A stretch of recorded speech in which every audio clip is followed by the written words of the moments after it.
सर्ववेदान्तसिद्धान्त गोचरं तमगोचरं गोविन्दं परमानन्दं सद्गुरुं प्रणतोऽस्म्यहम्। ओम शांति शांति शांति। మనం వివేక చూడమని గురించి విచారణ చేస్తుంటిమి. శిష్యుడు అడిగిన ప్రశ్నలో త్వం పదార్థ శోధనం జరిగింది.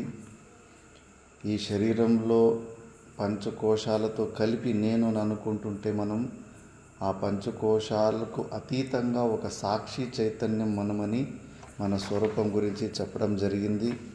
ఇప్పుడు ఆ స్వరూపం మీదనే ఇంకొన్ని శ్లోకాలు వస్తున్నాయి.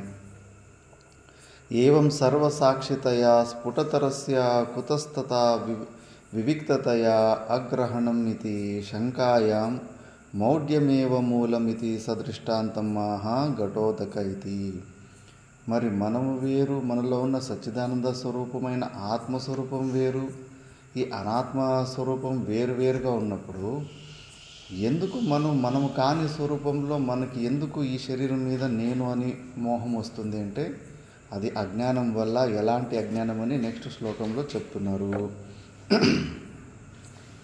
ఘటోదకే బింబిత తర్క బింబం ఘటోదకే బింబితమర్క బింబం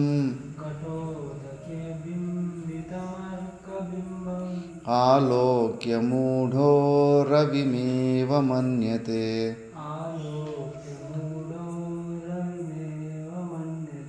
తథా చిదాభాసముపాధి సంస్థం భ్రాంత్యాహమిత్యేవ జడోభిమన్యతే.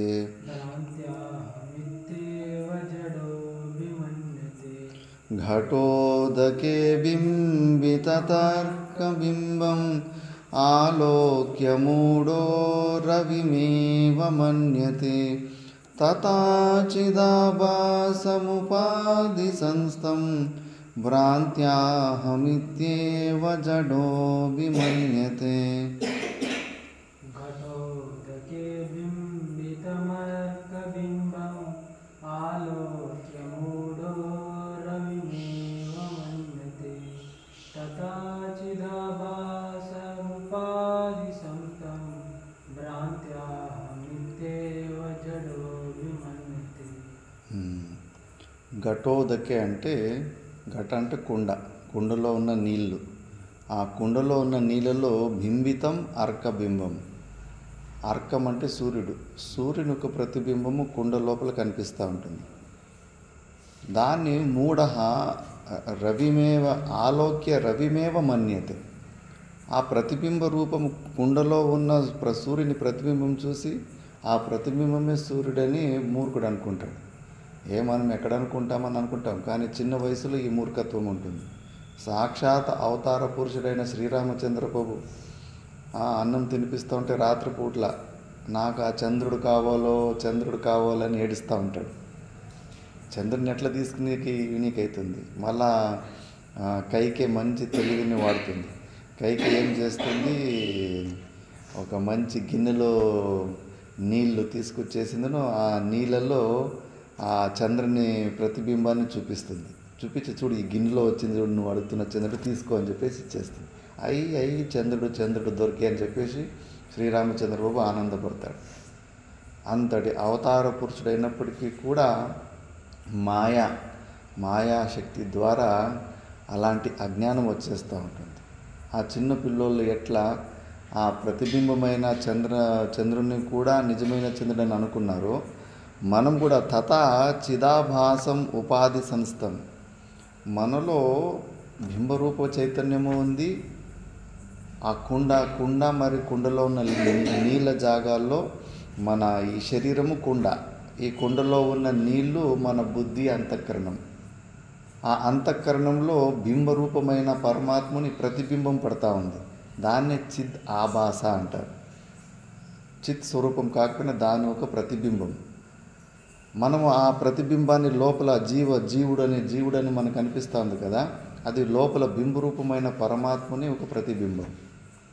బాగా సూక్ష్మంగా ఆలోచించాలి. బయటేమో ఆకాశంలో కనిపించే సూర్యుడు, కుండలో నీళ్లు, ఆ నీళ్ళు లోపల సూర్యుని ప్రతిబింబం. ఆ దృష్టాంతంలో మనలో ఆకాశంలో ఉన్న సూర్యుని స్థానంలో మనలో బింబరూపమైన చైతన్యం ఉంది, కేవల సాక్షి. ఆ కుండ ప్లేసులో ఈ శరీరమే కుండ. ఈ కుండ లోపల ఉన్న నీళ్ళు ఉన్నాయి కదా, అది అంతఃకరణం. ఆ అంతఃకరణంలో ఆ ప్రతిబింబం బింబ చైతన్యం ఒక ప్రతిబింబ రూపంలో నేను జీవుని, నేను అని జీవభావం పుడతా ఉంటుంది.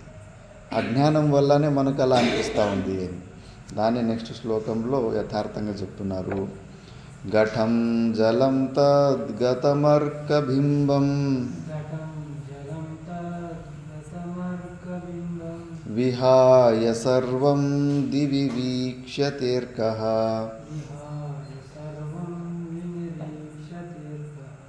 దివి వీక్ష్యతేర్కః.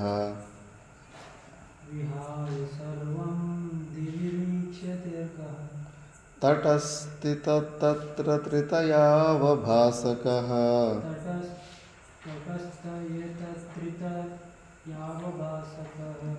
ಪಾಠ ಬೇರೆ ಇರುತ್ತೆ. ಸ್ವಯಂ ಪ್ರಕಾಶೋ ವಿದುಷೋ ಯಥಾ ತಥಾ.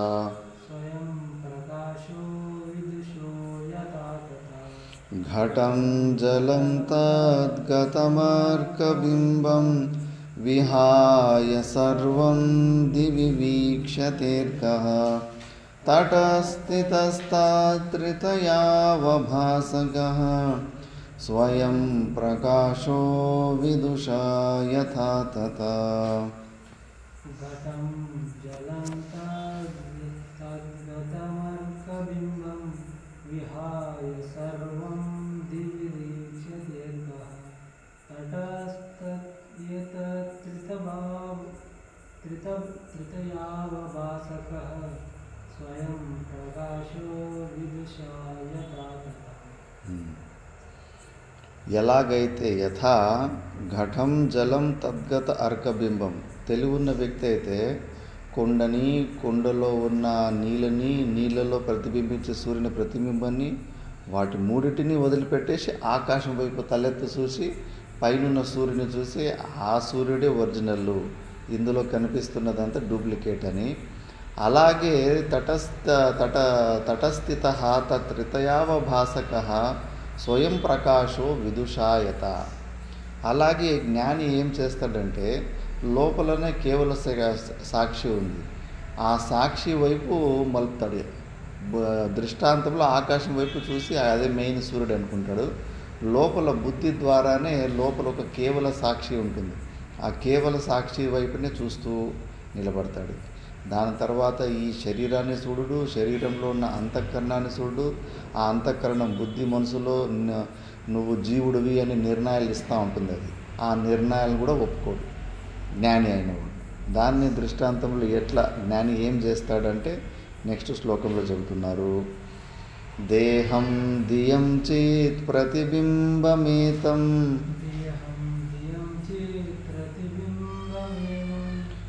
విసృజ్య బుద్ధౌ నిహితం గుహాయాం. ద్రష్టారమాత్మానమఖండబోధం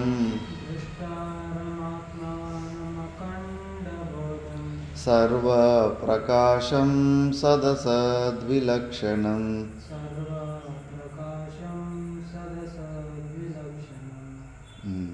ಮತ್ತೆ ನೆಕ್ಸ್ಟ್ ಶ್ಲೋಕನಲ್ಲಿ ನಿತ್ಯಂ ವಿಭುಂ ಸರ್ವಗತಂ ಸುಸೂಕ್ಷ್ಮಂ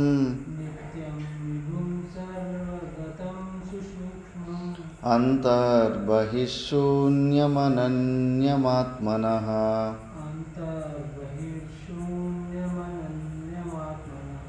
ವಿಜ್ಞಾಯ ಸಮ್ಯಗ್ ನಿಜರೂಪಮೇತತ್ पुमान् विपाप्मा विरजो विमृत्युः.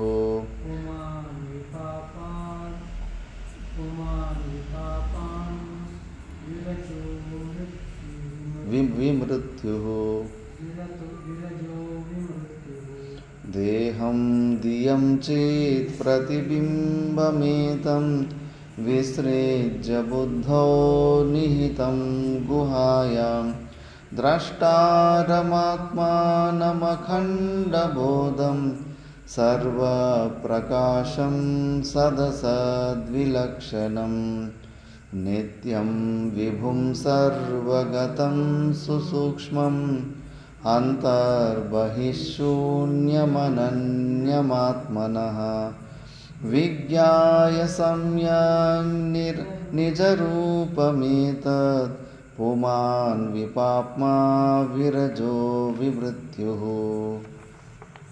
దేహం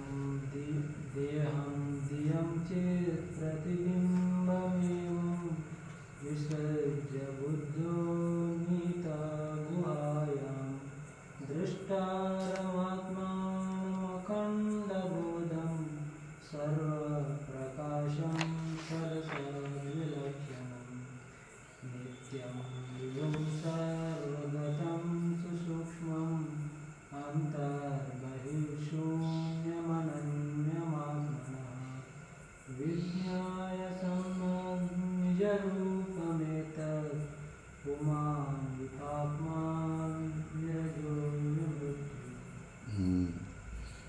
ఎట్లయితే బయట దృష్టాంతంలో తెలివైన వ్యక్తి కుండలో ఉన్న నీళ్ళలో కనిపించే సూర్యుని ప్రతిబింబాన్ని వదిలిపెట్టేసి కేవలం పైనున్న సూర్యుని చూసి అదే ఒరిజినల్ సూర్యుడని తెలుసుకుంటాడు. అలాగే జ్ఞాని ఈ శరీరాన్ని దేహం ధియం చిత్ ప్రతిబింబమేతం, ఈ శరీరము కుండ, ఈ కుండలో ఉన్న నీళ్లు బుద్ధి, ఆ బుద్ధిలో చిత్ ప్రతిబింబం పరమాత్మని ప్రతిబింబం. నేను జీవుడు అని అనిపిస్తాను కదా. ఎక్కడ అనిపిస్తుంది మనకు నేను జీవుడు, నేను మనిషిని పుట్టి సచ్చేటువంటి? లోపలే కదా, మనసులోనే కదా, బుద్ధిలోనే అనిపిస్తుంది నేను జీవుడిని. అందుకే ఈ మూడిటిని అక్కడ కుండ నీళ్ళలో కనిపించే ప్రతిబింబాన్ని మూడిటిని వదిలిపెట్టేసి అసలైన సూర్యుని ఎలా చూస్తాడో, ఇక్కడ కుండ ప్లేస్లో శరీరం ఉంది, ఆ నీళ్ళు ప్లేస్లో ఈ బుద్ధి ఉంది, అక్కడ సూర్యుని ప్రతిబింబ ప్లేస్లో ఇక్కడ జీవభావం ఉంది. ఈ మూడిటిని విసృజ్య వదిలిపెట్టేసి బుద్ధిలోనే ఒక్కసారి బుద్ధి ఇక్కడ దాకానే పని వాడతాడు. బుద్ధి ద్వారా ఇట్లా శ్రవణ మననం నిధిధ్యాసం చేసుకొని మళ్ళీ ఇది అసలు ఇది నేను కానే కాదని చెప్పేసి ఆ బుద్ధిని వదిలిపెట్టేస్తాడు. ఏన త్యజేత్ తస్యాపి త్యజేత్, ఆఖరికి బుద్ధి ద్వారా ఇవన్నీ వదిలిపెట్టాడు కదా, ఆ బుద్ధిని కూడా వదిలిపెట్టేస్తాడు. దేని ద్వారా నువ్వు అన్నీ వదులుకొని వచ్చావో దాన్ని కూడా వదిలిపెట్టేది. ఏన త్యజేత్ తస్యాపి త్యజేత్, దాన్ని వదిలిపెట్టేసి, అదే మెయిన్ అహంకారం. మళ్ళీ ఏం చేస్తాడు? నిహితం గుహాయాం, లోపల వదిలిపెట్టేసేవన్నీ ద్రష్టారం ఆత్మానం అఖండ బోధం సర్వప్రకాశం సదసద్విలక్షణం. ద్రష్టారం అంటే అన్నిటికీ ద్రష్ట, సర్వద్రష్ట అయిన పరమాత్ముని, మళ్ళీ ఆత్మానం అఖండ బోధం, మన ఆత్మస్వరూపం ఎలాంటిదంటే అఖండ బోధం. బోధం అంటే జ్ఞానం. మన ఆత్మ ఇప్పుడు మైక్ గురించి చూడండి అంటే కానీ మైక్ను చూశారు, మైకు జ్ఞానం మీకు వచ్చింది. మళ్ళీ నేను మొబైల్ చూడండి అంటాను, మొబైల్ జ్ఞానం వస్తుంది. మీరు మొబైల్ జ్ఞానం ఉన్నంతసేపు మైక్ జ్ఞానం అక్కడ డిలీట్ అయిపోతుంది, కంటిన్యూస్గా ఉండదు. ఏ జ్ఞానాలైనా కాసేపు ఉండి కాసేపు వెళ్ళిపోతూ ఉంటాయి, అఖండంగా ఉండదు, ఖండం అయిపోతూ ఉంటాయి, బ్రేక్లు అయిపోతూ ఉంటాయి. కానీ మన ఆత్మలో ఉన్న జ్ఞానం ఏదుంది ఎప్పటికీ అది బ్రేకే కాదు, అఖండమైన జ్ఞానం మనది. ఎప్పుడు నేను లేను అనే అనుభవం ఎవరికి రానే రాదు, ఎప్పటికీ మనం ఉన్నే ఉంటాం మనం. అలాంటి అఖండ బోధమైన మళ్ళా సర్వప్రకాశం, అది జ్యోతిర్బ్రహ్మలోని విషయం చూసుకున్నాం. బుద్ధి రూప ప్రకాశం కన్నా సుషుప్తి అవస్థల్లో స్వప్నాలు లేనితనాన్ని కూడా మనం తెలుసుకుంటా ఉంటే మనలో ఉన్న ఆత్మ లైట్ చేసే పని చేస్తుంది, వస్తువులని తెలుసుకునే సామర్థ్యం ఉంటుంది, వినే సామర్థ్యము, చూసే సామర్థ్యం అన్నీ మన ఆత్మలో ఉంటాయి. చెవుకి చెవులాగా, కంటికి కంటిలాగా, రసనేంద్రియానికి రసనేంద్రియంలాగా ఉంటుంది అది. అందుకే అది సర్వప్రకాశం, ప్రకాశ స్వరూపం. అది దాన్ని చూడడానికి, దాన్ని ప్రకాశింపజేయడానికి ఏ సూర్యుని లైట్ అవసరం లేదు, ఏ బుద్ధి లైట్ అవసరం లేదు, ఏ చంద్రుని లైట్ అవసరం లేదు. అందుకే న తత్ర సూర్యో భాతి న చంద్రతారకం నేమా విద్యుతో భాతి కుతోయమగ్ని సర్వభాష ఇదం భాతి. అంటే ఇక్కడ సూర్యుడు కూడా దాన్ని ప్రకాశింపజేయలేడు, చంద్రుడు ప్రకాశింపజేయలేడు, నక్షత్రాలు ప్రకాశింపజేయలేడు. కుతో ఇవి అగ్ని కూడా ఎక్కడ దాని పరమాత్మను చూపించగలుగుతాడు. ఏన భాతం సర్వం ఇదం విభాతి. ఏది ప్రకాశించిన తర్వాత ఇవన్నీ మిగతావన్నీ మనకు తెలుస్తాయి. అందుకే సూర్యుని కూడా ప్రకాశింపచేసేంత సామర్థ్యం ఉన్న ఆత్మస్వరూపం మనము, స్వయం ప్రకాశ స్వరూపము.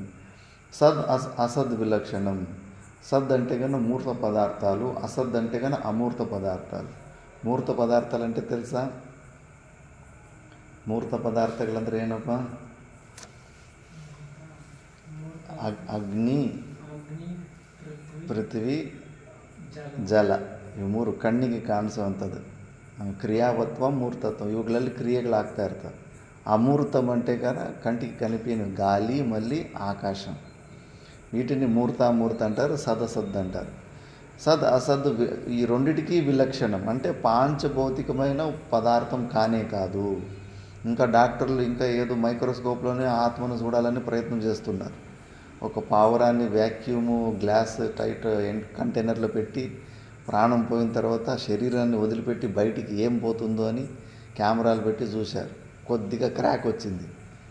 క్రాక్ వచ్చేసరికి వాళ్ళు అయ్యో ఈ క్రాక్లో నుంచి లోపల నుంచి బయటికి ఏదో పోయింది అని. అది ఏది ప్రాణవాయువు. అది లోపల దాని పావురం లోపల కొద్దిగా ప్రాణవాయువు ఉంటుంది. ఆ ప్రాణవాయువు బయటకు పోవడానికి కొద్దిగా అది పోయింది.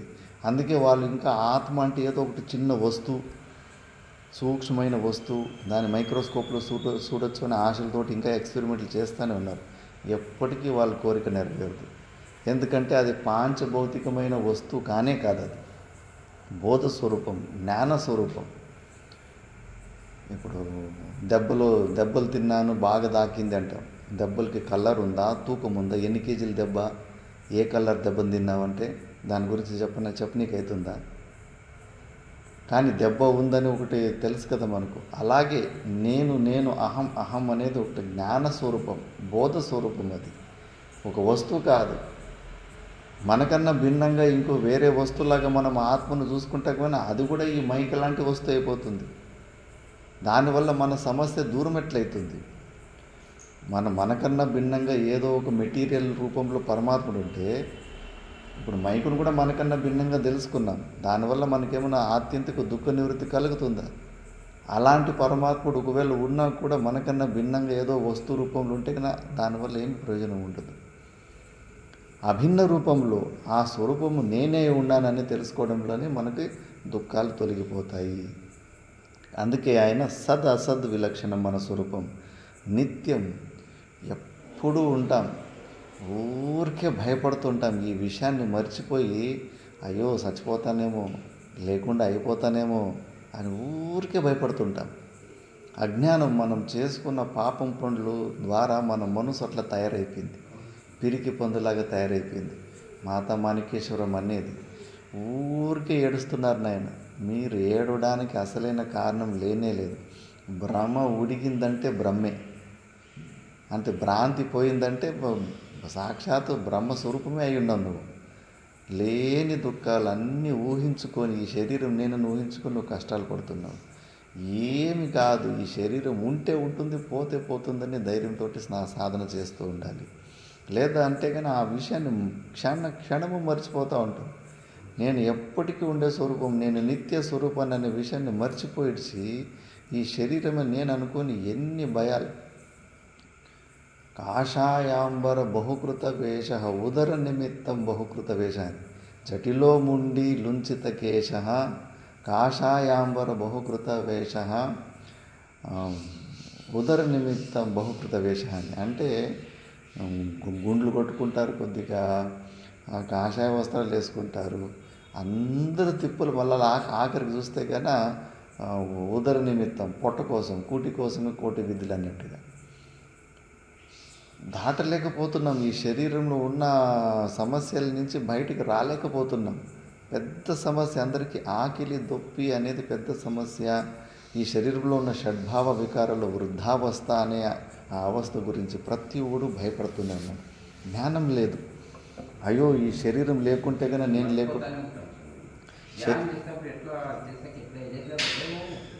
వచ్చేస్తుంది. ఇది అందుకే సత్సంగం తప్పితే కానీ ఇది గుర్తు తెచ్చుకోవడానికి ఇంకా వేరే మార్గం లేదు.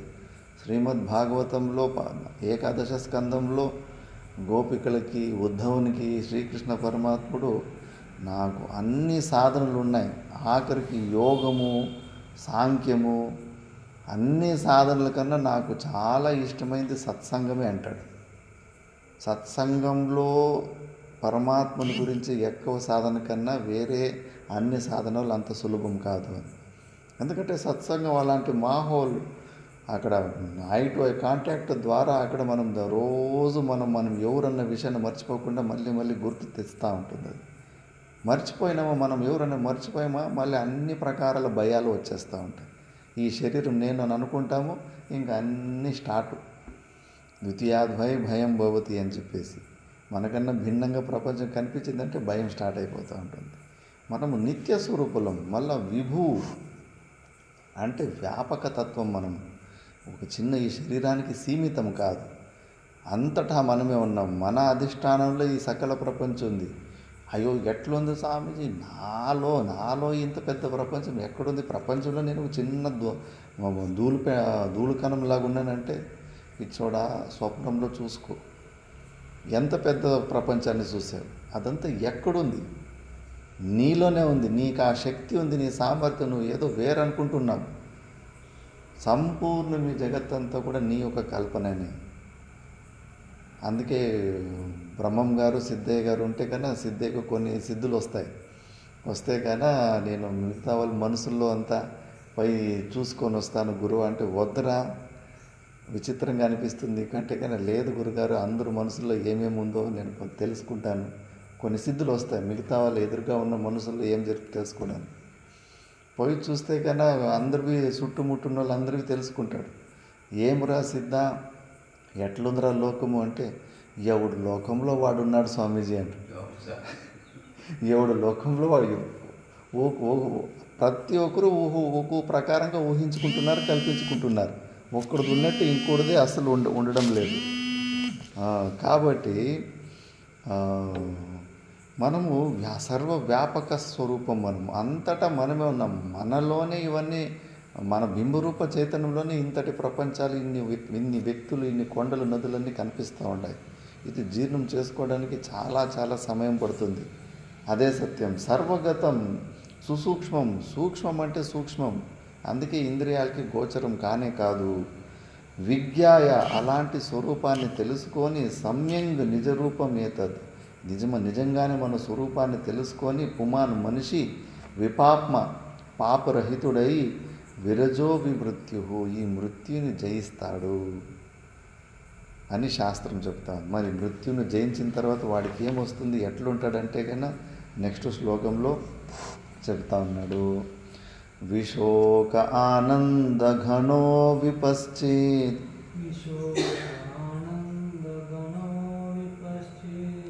స్వయం కుతశ్చిన్న బిభేతి కశ్చిత్, నాన్యోస్తి పంతా భవబంధముక్తేః, వినా స్వతత్వావగమం ముముక్షోః. విశోక ఆనంద ఘనో విపశ్చిత్, స్వయం కుతశ్చిన్న బిభేతి కశ్చిత్, నాన్యోస్తి పంథా భవబంధముక్తేః, వినా స్వతత్వావగమం ముముక్షోః. విశోకానందగణో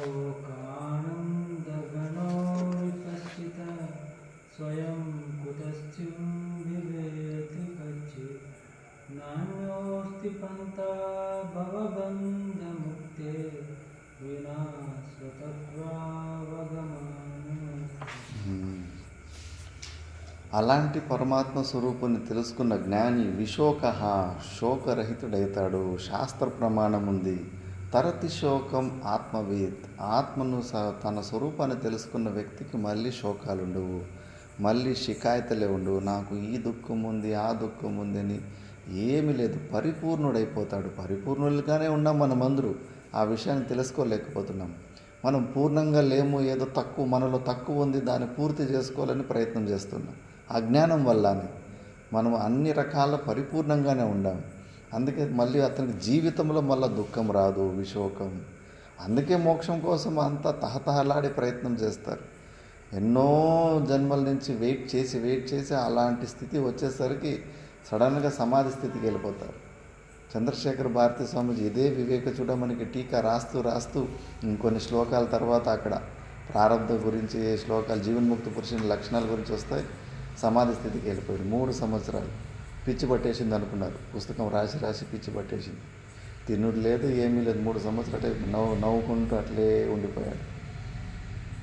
ఆనందం ఎన్నో జన్మల నుంచి వెయిట్ చేస్తూ అది ఒకసారి దొరికిపోయేసరికి అలా షాక్కి వెళ్ళిపోతారు. మళ్ళీ సహజ సమాధి స్థితికి వస్తారు. ఆనందగణ, ఆనందం ఒక గణము అంటే స్ట్రాంగ్, రసభూతం, ఆనంద రసభూతం అయిపోతాడు ఆ యోగి జ్ఞాని. విపశ్చిత్ స్వయం కుతశ్చిన్న బిభేతి కశ్చన. అస్సలు భయమే పడదు. భయం అనేది అసలు ఉండినే ఉంది. భయం ఉందంటే వాడు జ్ఞానినే కాదు. చోటా మహారాజు ఒకసారి కైలాసాశ్రమం వెనకాల నుంచి వాకింగ్ పోతుంటే ఎదురుగా పులి వస్తుందంట. ఇంకా వేదాంతం అంతా అందరూ బాగా వెనక వెంబడొస్తున్న శిష్యులంతా వేదాంత విద్యార్థులే. వేదాంతం అంతా మట్టిలో కలిసిపోయింది. పులి వచ్చిందంటే కొంతమంది ఆశ్రమానికి పరిగెత్తిపోయారు, కొంతమంది చెట్టు ఎక్కారు. కానీ చోటా మహారాజు మాత్రం రా పులి రా, నీకు 3 రోజులకి భోజనం ఉంది, రా వచ్చి తిను అన్నాడంట. అసలు భయమే లేదు. జ్ఞాన నిష్టలో ఉన్న ధైర్యం అది. దేని గురించి అసలు ఈ శరీరంలో ఉండాలని కానీ ఏం ఉండదు. మిగతా వాళ్ళు వేదాంతం ఎక్కడ పోయా పరిగెత్తి వెళ్ళిపోయారు వాళ్ళు. ఆయన పరిగెత్తలేదు, మిగతా వాళ్ళు ఎందుకు పరిగెత్తారు? జ్ఞాననిష్ట, అసలైన జ్ఞానం ఉన్నవాడికి అసలు కుతశ్చిన్న బిభేతి కశ్చేత్. దేని వల్ల కూడా అసలు భయం ఉండదు. ద్వితీయాత్, మనకన్నా భిన్నంగా ఏదన్నా ప్రపంచాన్ని నువ్వు ఊహించుకుంటేనే నీకు భయం ఉంటుంది. లేకపోతే అసలు భయమే ఉండదు. నువ్వు ఎవరన్నా విషయం తెలుసుకుంటే ఈ శరీరం ఉంటే ఉంటుంది, పోతే పోతుంది. ఆ కట్టెలో కాల్చడం కన్నా ఏదో ఒక శరీరంకి ఆహారం అయిపోతే ఇంకా సంతోషపడతారు. ఉపయోగపడుతుందని. పార్సీలంతా అందుకే వాళ్ళు గొంతులో పుడిచిపెట్టరు, అగ్గిలో ఇది చేయరు. రాబంతులకి ఒక ప్లేస్ ఉంటుంది ఇరాన్లో. ఇండియాలో కూడా కొన్ని ప్లేస్లు ఉన్నాయి. అక్కడ పోయి శవాలని అక్కడ వదిలిపెట్టేసి వచ్చేస్తారు. ఆ రాబంతులకి భోజనంగా వేసేస్తారు. అంతే. మరి ఏముంది శరీరం? లేదా 1000 సంవత్సరాలు ఆపుకొని మనం ఈ బతకాలను గట్టిగా పట్టుకుంటావా? ఎప్పటికైనా పోవాల్సిందే. మృత్యుని, ఈ శరీర వియోగాన్ని మాత్రం మనం ఆపలేము. అదేదో ముందుగా పోతే ఇంకా మేలు కదా. లాస్ట్లో పరాధీన వ్యవస్థ కన్నా వినాదైన్యైన జీవనం, అనాయాసేన మరణం. ఇంతే కదా కావాల్సింది జ్ఞానికి. అందుకే ఆ శరీరం, ఆ భయం అనేది ఒక్క విషయంలో కూడా అసలు ఉండదు. అందుకే ముముక్షులకి అందరికీ చెప్తుంటారు, నా అన్యహాస్తి పంతా భవబంధ ముక్తే. ఎవరు? శంకరాచార్యులు చెప్తున్నారు, మూర్ఖులారా, ఇంకా వేరే ఏదో రూఢి ఉంది, వేరే మార్గము, యోగ మార్గము, భక్తి మార్గము, కర్మ మార్గము అని భ్రాంతులు అటు ఇటు తిరగండి. నా అన్యతో అస్తి పంత, వేరే దారి లేనే లేదు. భవబంధ విముక్తహే, భవబంధాలు, ఈ మోక్షాన్ని పొందాలనుకుంటే నీకు వేరే దారి లేదు, ఉన్నది ఒకటే. వినా స్వతత్వావగమం ముముక్షోహో. నీ స్వరూపం, స్వతత్వ అవగమం, నీలో ఉన్న ఆ సచ్చిదానంద స్వరూపాన్ని జ్ఞానం ద్వారా తెలుసుకొని ఆ స్వభావంలోకి తిరిగి వెళ్ళావా, నువ్వు ఈ బంధం నుంచి బయటపడతావు. వేరే మార్గం లేనే లేదు. విచారము ద్వారానే నువ్వు తొలగించుకోవాలని అజ్ఞానాన్ని అని చెప్పేసి ఈ శ్లోకంలో చెప్తున్నారు. అందుకే నెక్స్ట్ శ్లోకంలో మళ్ళీ ఇంకా దాన్నే బ్రహ్మా భిన్నత్వ విజ్ఞానం భవమోక్షస్య కారణం येनाद्वितीयमानन्दं येनाद्वितीयमानन्दं ब्रह्म सम्पद्यते बुधः ब्रह्म सम्पद्यते बुधः ब्रह्माभिन्नत्वविज्ञानं भवमोक्षस्य कारणं येनाद्वितीयमानन्दं ब्रह्म सम्पद्यते बुधः ब्रह्मभिन्नत्वविज्ञानं भवमोक्षस्य कारणं येनाद्वितीयमानन्दं ब्रह्म सम्पद्यते बुधः బ్రహ్మ అభిన్నత్వ విజ్ఞానం. ఇది బాగా బుర్రలో పెట్టుకోవాలి. పరమాత్ముని మనకన్నా భిన్నంగా చూడడం కాదు, బయట వెతుక్కోవడం కాదు. బ్రహ్మ అభిన్నత్వ విజ్ఞానం, మనకు అభిన్నంగా లేడు. మన స్వరూపమే పరమాత్మ స్వరూపము. జీవుడే బ్రహ్మై ఉన్నాడు, బ్రహ్మే జీవయుడు ఉన్నాడు అని. భవమోక్షస్య కారణం, ఇదే మోక్షానికి కారణమవుతుంది. దీన్నే జీవ బ్రహ్మ ఐక్య జ్ఞానం అంటారు. అలవాటే మనది చాలా రాంగ్ రూట్లో ఉంది. ఎప్పుడు మనకు భిన్నంగానే, భగవంతుడు అంటే మనకు భిన్నంగానే ఊహ వస్తుంది మనసులో. మనకన్నా వేరుగానే వస్తుంటుంది. దాన్ని చంపుకోవాలి. మనకన్నా వేరు కాదు, మన లోపలే ఉన్నాడు, సదా వెలుగుతున్నాడు. మళ్ళీ డైలాగులు అందరూ చెప్తారు, వేమన పద్యాలు కూడా చెప్తాడు. ఉల్లబందు బ్రహ్మ ఉండు, శిలను ప్రతిమ చేసి చీకటిలో పెట్టి మృక్కుతారేమి మూడులార ఉల్లబందు బ్రహ్మ ఉండు విశ్వదాభిరామ వినురవేమ అని. ఈ డైలాగ్ అందరూ చెప్తారు. లోపలే ఉన్నాడు పరమాత్ముడు. ఎట్లున్నాడు మరి? నీ ఊహల్లోని పరమాత్ముడు అంటే నీకన్నా భిన్నంగానే పోతుంది నీ మనసు. ఆ అలవాటును వదిలిపెట్టాలి. లోపల ఉన్న నీ సచ్చిదానంద స్వరూపాన్ని గుర్తు చేసుకోవాలి. నీకు గుర్తు పెట్టడానికి రాకపోతే కన్నా గురువులను ఆశ్రయించాలి. మెల్లమెల్లగా ఇలాంటి సత్సంగ ద్వారా తత్వ విచారణ చేసి అక్కడ దాకా తీసుకెళ్తారు. ఎన్ని రోజులు కథలు వింటుంటావు? ఏ కథలు విన్నా, ఏ పురాణాలు విన్నా వాడు వీడిని కొట్టే, వీడు వాడిని కొట్టే, అది అట్లా ఇట్లా. అంతేగాని కథలు ఎన్ని వింటే మాత్రం నీకు జ్ఞానం వస్తుంది. తత్వం గురించి వివేకం చేయాలి. నువ్వెవరు, నీ దుఃఖం తొలగే మార్గం ఏంటి అని ఈ తత్వం గురించి. ఏన అద్వితీయం ఆనందం బ్రహ్మ సంపద్యతే బుధః. అద్వితీయం, నా ద్వితీయ, ఉన్నది ఒకటి సత్య వస్తు ప్రపంచంలో ఆ పరమాత్ముడే. మిగతావన్నీ అసత్యమైన వస్తువులు, లేని వస్తువులు ఉన్నట్టు కనిపిస్తున్నాయి. ఏకమేవాద్వితీయం, ఆ ఒక్క వస్తువు మనలోనే ఆ సచ్చిదానంద స్వరూపరు ఉన్నాడు. దానికన్నా భిన్నంగా వేరే వస్తువులు లేదన్నప్పుడు ఇంకా మన మనసు బుద్ధుల్ని ఎందుకు యాక్టివ్గా పెట్టుకున్నాం? ఏం పనుందే అవి? వాటి అవసరం మనకేముంది? మనం సాక్షి, ఆ మనసు బుద్ధులు సాక్షి రూపంలో కూడా మనం ఉన్నామనే విషయం తెలుసుకున్నాం కదా.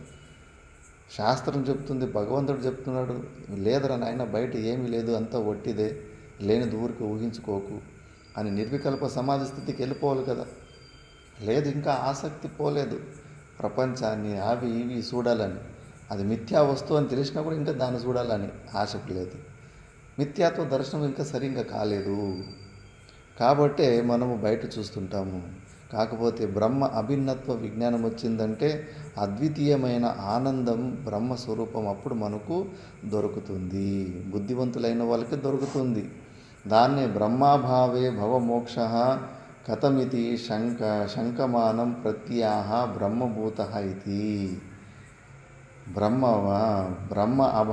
బ్రహ్మభావే భవమోక్ష, బ్రహ్మభావంలో మోక్షం ఎట్లొస్తుందని డౌట్ ఉన్నందుకు నెక్స్ట్ శ్లోకంలో ఉత్తరం ఇస్తున్నారు.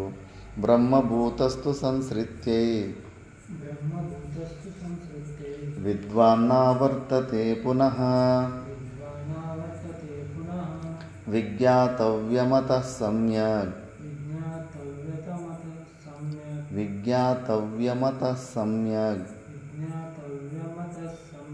బ్రహ్మాభిన్నత్వమాత్మనః. బ్రహ్మభూతస్థు సంశ్రుతే విద్వాన్నావర్తతే పునః విజ్ఞాతవ్యమతః సమ్యక్ బ్రహ్మభిన్నత్వమాత్మనః. ఆ బ్రహ్మ గురించి, బ్రహ్మను మనకన్నా అభిన్నంగా అంటే మన స్వరూపముగానే ఉన్నాడు, మనకన్నా భిన్నంగా లేడు అనే విషయాన్ని తెలుసుకున్నంత మాత్రానికి మనకు ఆత్యంతిక దుఃఖ నివృత్తి ఎట్లా కలుగుతుంది? మన దుఃఖాలు ఎట్లా వెళ్ళిపోతాయంటే నాయన బ్రహ్మభూతస్థు సంస్కృతే విద్వాన్ నా అవర్తతే పునః. మళ్ళీ ఈ తరతి శోకం ఆత్మవిధి నస పునరావర్తతే. మళ్ళీ ఈ సంసారంలోకి జీవభావంలోకి రాడు. అంత బ్రహ్మను తెలుసుకున్న తర్వాత కూడా మళ్ళీ ఈ సంసారానికి వాపసు వస్తే కానీ మరి దాన్ని మోక్షం అని ఎందుకంటారు? కాబట్టి ఒక్కసారి ఆ స్వరూపాన్ని తెలుసుకుంటే మళ్ళీ ఇందులోకి రారు. నిలబడాలి, అభ్యాసం చేసుకోవాలి, విరక్తి రావాలి, వైరాగ్యం ప్రపంచం గురించి అత్యంత వైరాగ్యం ఎప్పటి వరకు రాదో మళ్ళీ మళ్ళీ వచ్చేస్తూ ఉంటాం. అందుకే చిన్న చిన్న సంకల్పాలు, మాటలు ఏమి మళ్ళీ ఇంకోసారి జన్మకు కారణాలు ఏమి చేసుకోకూడదు. మాతా మాణికేశ్వరమ్మ దగ్గర ఒకసారి ఎవరో ఇద్దరు భక్తులు మాట్లాడుకుంటా ఉంటే ఒక భక్తుడు అన్నాడంట, మీరు తప్పకుండా ఈసారి హైదరాబాద్కి వస్తే మా ఇంటికి రావాలని. ఆ భక్తుడు తప్పకుండా వస్తాం అన్నాడంట. ఇమీడియట్గా తిట్టిందంట, నువ్వు ఎట్లా చెప్పావు తప్పకుండా వస్తావని? రేపటి వరకు నువ్వు బతికింటావని ఏం గ్యారెంటీ? ఎందుకు మాట ఇచ్చావు? ఇలాంటి చిన్న చిన్న మాటలు ఇవ్వడం వల్ల ఇంకోసారి జన్మకు తీసుకోవాల్సి వస్తుంది. నీకు మోక్షానికి అర్హుడు అయినా కూడా ఈ ఒక్క మాటని నువ్వు నెరవేర్చడానికి మళ్ళీ ఇంకోసారి జన్మ తీసుకోవాల్సి వస్తుంది. అప్పుడు ధర్మరాజుది ఒక కథ చెప్పిందంట. ఒకసారి ధర్మరాజు ఇంకేం కలియుగం ఆరంభం అవుతున్న సమయంలో దాన ధర్మాలు చేస్తుంటే కన్నా క్యూ లైన్లో కొంచెం పొద్దు అయిపోయేసరికి ఆ క్యూ లైన్ నిలుచుకున్న వ్యక్తి ఉంటే, నువ్వు రేపు రాబో, నీకు రేపు దానం ఇస్తానని వాపస్ పంపిస్తాడంట. భీముడు దీన్ని చూసి అక్కడ ఒక పెద్ద గంట ఉంటుంది, విజయ గంట అని, దాన్ని మోగిస్తాడంట. అది 2 సమయంలో మాత్రమే ఆ పెద్ద గంటను కొడతారు. ఏదన్నా ఆపత్తి వస్తుంటే ఆ గంటను కొడతారు, లేదంటే ఎవరైనా విజయాన్ని పొందింటేకైనా ఆ గంటను కొడతారు. అయ్యో, మహాభారతం యుద్ధమంతా అయిపోయింది, ఇంకా మాకు సరిసాటి ఈ ప్రపంచంలోనే ఎవరు లేరు, కాబట్టి ఆపత్తి అయితే ఏమీ ఉండదు, ఏదో పెద్ద విజయము, ఎవరో విజయం గెలిచినట్టున్నారు నా తమ్ముళ్ళు ఎవరో, అందుకే గంట కొడుతున్నారని చెప్పేసి, ఏమి భీమా, ఎవరు దేంట్లో విజయాన్ని పొందారు, ఈ గంట కొడుతున్నావు అన్నాడు. ఎవరేంటన్నాయా, నువ్వే పొందావు విజయాన్ని, నేనా? ఎవరి మీద అంటే మృత్యుదేవత పైన అని. ఎట్లా అని? మరి ఈరోజు సాయంత్రం నీది దానం అడగడానికి వాడు వస్తే కన్నా వాడిని రేపు ఉదయం రమ్మన్నావు అంటే రేపు ఉదయం వరకు నువ్వు బతికే ఉంటావని నీకు బాగా గట్టిగా నమ్మకం ఉంది కదా. అంటే మృత్యుని ఒక 12 గంటల సేపు నువ్వు గెలిచినట్టే కదా. అంటే మృత్యు నేను ఏమి చేయలేడు కదా రాత్రి 12 గంటల వరకు. రేపు వాడిని రమ్మని చెప్పినావు అంటే కన్నా రేపు ఉదయం వరకు నువ్వు బతికుంటావని గ్యారంటీ నీకు ఉంది కదా. దీనికన్నా మృత్యు నేను గెలిచినావు అంటే కన్నా దీనికన్నా పెద్ద విజయం ఉందా అని. అప్పుడు ధర్మరాజు, ఓహో ఇది నిజమే, రేపటి వరకు బతికటం ఏం గ్యారెంటీ ఉంది, వెంబడేవాడిని పోతున్నవాడిని పిలిపించేసి అప్పుడే దానం ఇచ్చేసాడంట. అట్లా రేపటికేమీ రూపం లేదు, మనకు తెలియదు. ఇవన్నీ కూడా మళ్ళీ వచ్చే జన్మలకు కారణీభూతాలు అయిపోతాయి. అందుకే ఒక్కటి కూడా మళ్ళీ జన్మకు రావడానికి ఒక్క చిన్న తప్పు కూడా చేయకూడదు. చాలా అభ్యాసం చేయాలి, అంత ఇంత కాదు. శ్రవణ మన నిధి ధ్యాసనలు చేస్తూ చేస్తూ మనసు బుద్ధులు పండు అయి రాలిపోవాలి. అవి ఊర్వారుకం ఇవ బంధనాలు. దోసకాయ ఎట్లా చెట్టు నుంచి పండు అయిపోయిన తర్వాత సపరేట్ అయిపోతుందో అట్లా ఈ శరీర తాదాత్మ్యము తెగిపోవాలి. కేవలం శ్రవణంలోనే అది సాధ్యమవుతుంది, వేరే దాంట్లో సాధ్యం కాదు. అందుకే మళ్ళీ మోక్షాన్ని పొందిన వ్యక్తి మళ్ళీ వాపస్ రాడు, ఈ గర్భంలోకి జీవభావంలోకి రాడు. అతః విజ్ఞాతవ్యం సమ్యక్ బ్రహ్మ అభిన్నత్వం ఆత్మనః. అందుకే బ్రహ్మకు అభిన్నంగా, భిన్నంగా కాదు, వేరుగా కాదు, అభిన్నంగా మనలోనే ఆ పరమాత్మని దర్శనం చేసుకోవాలి అని చెప్పేసి ఈ శ్లోకంలో చెప్పారు. నెక్స్ట్ ఇంకా తత్పదార్థ శోధనం జరుగుతుంది, అది ఉదయము చూద్దాం. ఓం పూర్ణమదః పూర్ణమిదం పూర్ణా